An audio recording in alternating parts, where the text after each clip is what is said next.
Twongeye kubasuhuza kandi tubifuriza amahoro y'Imana ngo abane namwe, ndetse uyu munsi w'umugisha ukomeze mwese ubasakareho.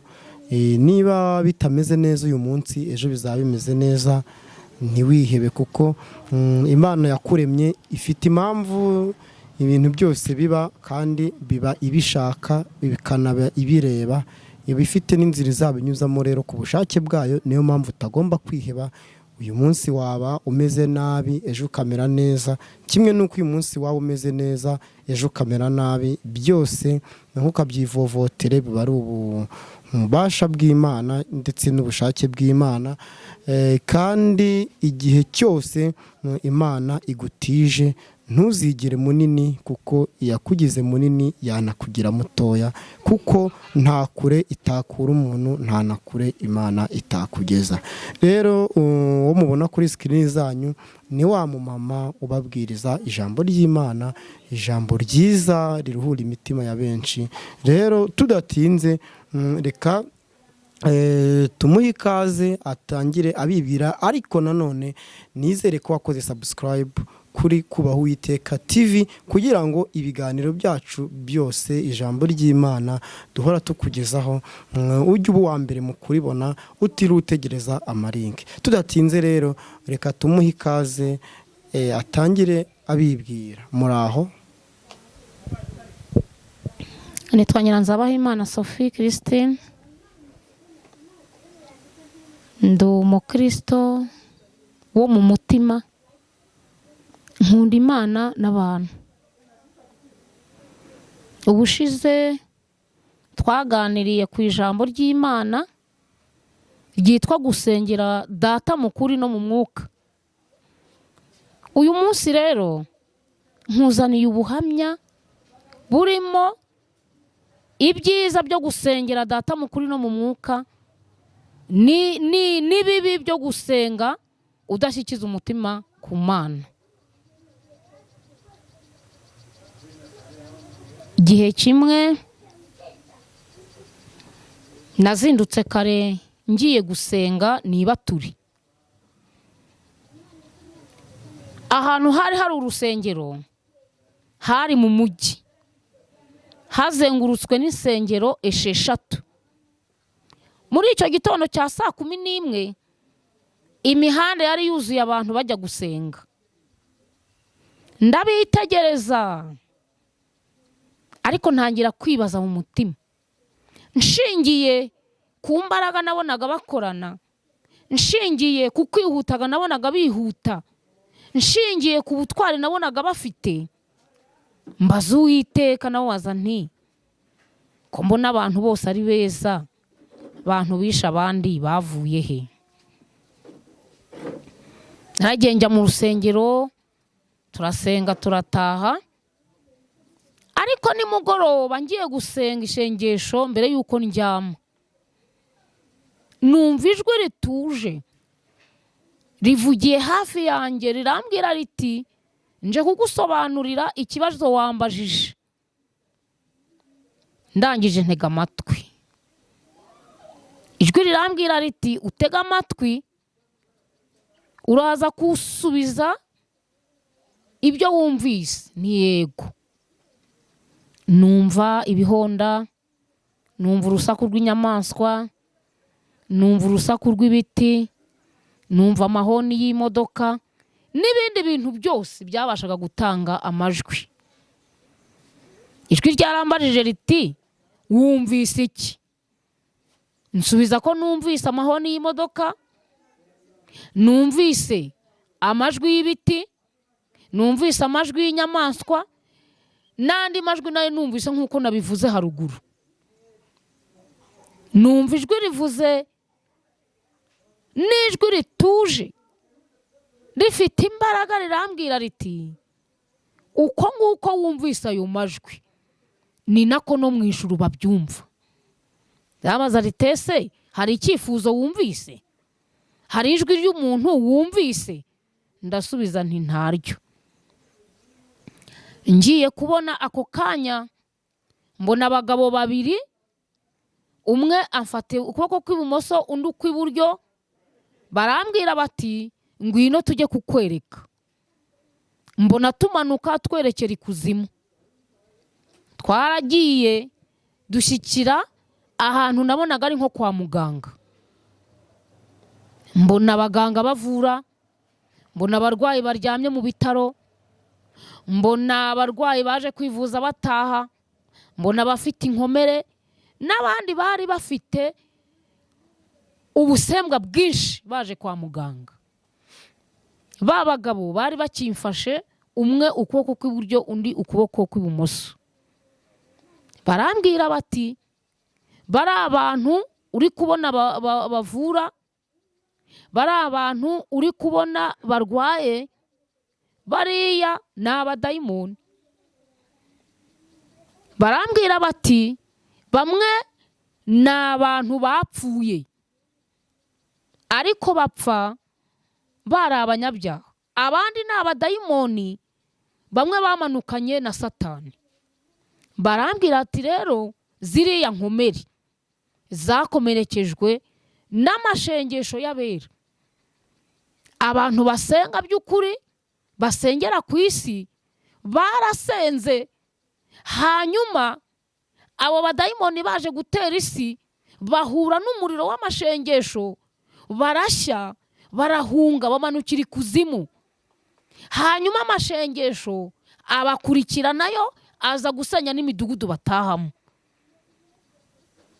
Niyo mpamvu uri kubona abarwaye bari kuvurwa, kandi nibamara gukira bazongera gutera isi. Bamfata ukuboko nanone, barambwira bati ngwino tugende. Mbona twerekeje ahantu hari hari inzu nini cyane, ariko ku muryango handitseho ngo mize. Twarinjiye dusanga haruzuye, hari hicayemwo abantu bambaye imyenda y'imikara, ariko ikintu cyantangaje nta birenge bari bafite, ahubwo bari bafite ibinono. Uhereye ku wa mbere ukagera ku wa nyuma, nta muntu n'umwe wishimaga. Nabonaga hameze nko mu mwijima, utari uw'icuraburindi ariko ari mu mwijima. Turakomeza tubacamo hagati, twigera imbere y'ahari hari podiyumu. Podiyumu ni ahantu harengeye, haba mu nzu zikorerwamo ibirori n'amanama, aho ubuyobozi bubasha kwicara, cyangwa se abari gukina aho bari bwicare bahita kuri podiyumu. Mpabona umugabo munini cyane wari uhicaye. Mu kanya gato nk'ako guhumbya, mbona hamanutse ikintu kirabagirana, mbona kigiye ku mutwe we. Mbona bije byihuta, none hari byinshi, kugeza ku rwego umutwe wa wa mugabo wuzuye ibintu bisigara birabagirana, noneho bitera n'ibishashi aho hantu muri abo bantu bari bicaye hasi. Ba bantu barambaza bati witegereje aba bantu bicaye hano? Ntiyego. Barambwira ngo aba ni abadayimoni bari kumwe n'abantu bapfuye batihanye, niho bicaye hano. Baje rero guhabwa amabwiriza y'ukuntu bagiye gutera abantu basenga ku isi. Barangije barambwira bati uriya mugabo wicaye hariya imbere ureba ni Satani, kandi biriya bintu wabonye bimanuka birabagirana bikajya ku mutwe we ni amashengesho y'abantu bari ku isi basengana intege nke, bagasengana ibyaha. Barangije baransobanurira, barambwira ngo mwene abo bantu iyo basenze, hari abadayimoni baba mu kirere, ngo bahita bayasuzuma, basanga atari amashengesho ajya ku Mana, bakayakubita akamanuka, akagenda akajya gutaka umutwe wa Satani, akajya kumubera ikamba. Byararangiye, turongera turazamuka. Ngiye kubona mbona ndi hahandi narindi gusengera. Mwene data rero mukundwa, maze igihe usenga, maze igihe kirekire mu itorero, ukora imirimo, uri umuririmbyi, uri umunyamashengesho, wiyiriza iminsi 7 ndetse ukanayirenza, uba mu butayu, usengera mu byumba runaka, gusenga wabihinduye nk'akazi. Ariko nagira ngo ngutangarize, niba uri umunyantege nke, niba uri umunyabyaha, niba utihana, amashengesho yawe amanuka ajya ikuzimu. Amashengesho amanuka ajya ikuzimu, ajya gutaka Satani, kandi amaherezo nuva mu mubiri nawe uzagenda ujya ikuzimu, ujye kuba umwe muri ba bantu nabonye ikuzimu. Igihe twari turi handi kwa muganga, baransobanuye barambwira ngo bariya abantu ubona bari kuvura ngo ni abantu bavuraga mu isi, ariko bageze ikuzimu bakomeza imirimo yabo yo kuvura. Ubwo n'abandi bakora imirimo yindi itari yo kuvura nabo bagera ikuzimu bagakomeza imirimo yabo. Nakugira inama yo guhinduka, ugahindura ingeso zawe, ugahindura imikorere yawe, ugahindura imitekerereze yawe, ukareba mu ijuru, kuko mu ijuru niho hari Imana. Haleluya! Mu ijuru niho hari Imana ikora imirimo, mu ijuru niho hari Imana y'ukuri, mu ijuru niho hari Imana igira neza. Abayisengeye mu kuri bakayisengera mu mwuka bahanganye n'abadayimoni, kandi ishengesho ryabo rigenda ari umuriro, hanyuma ribasha kubatwika no kubakomeretsa, ndetse rigira ububasha ubwo kubakurikirana n'ikuzimu, bujya gusenya imidugudu yabo. Hari n'andi mashengesho azamuka akajya mu ijuru, kubera ko umukiranutsi iyo asenze ngo ishengesho riva muri we ari umuriro, ijambo rigasohoka mu kanwa ke ari umuriro, rikagenda rimeze nk'umwambi, maze ngo ryagera muri ba badayimoni bari mu kirere bagatinya gushya bakisanza, ishengesho rikazamuka. Mwene data rero,